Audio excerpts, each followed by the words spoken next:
प्रिय छात्र एवं छात्राओं, अब हम आपको पुनः भक्ति बिहारी जी की जो है उसका ये दोहा पढ़ाने जा रहे हैं।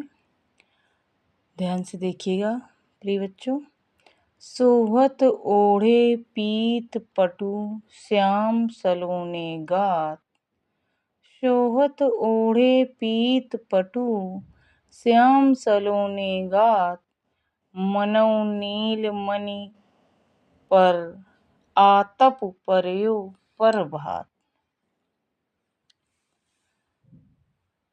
तो अब आपका इस तरह आता है कि प्रस्तुत पद्यांश का संदर्भ लिखिए।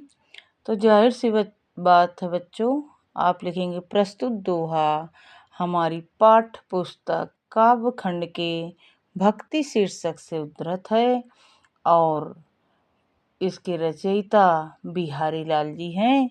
ये बिहारी सत्सई से लिया गया है। अब अगला मान लीजिए आता है कि आप क्या करेंगे, उपर्युक्त पद्यांश की व्याख्या करें। तो व्याख्या तो आपको करनी ही है, तो ध्यान से देखिएगा। सोहत ओढ़े पीत पटु श्याम सलोने गात। मनौ नीलमणि आतप नीलमणि पर आतप पर्यो पर भात।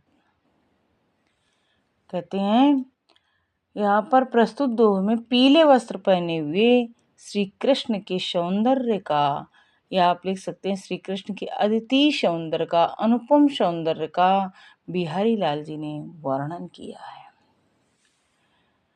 सोहत ओढ़े पीत पटु श्याम सलोने गात। बिहारी लाल जी कहते हैं कि श्री कृष्ण जी के गात मीन्स शरीर, श्री कृष्ण के श्यामल वर्ण शरीर पर, श्री कृष्ण के श्यामल वर्ण शरीर पर पीत वस्त्र, वो पीले रंग के वस्त्र ऐसे लग रहे हैं, सुशोभित हो रहे, मतलब ऐसे सुशोभित हो रहे हैं। मनो नीलमणि शैल पर, मानो नीलमणि पर्वत पर आतप पर्यो पर भात।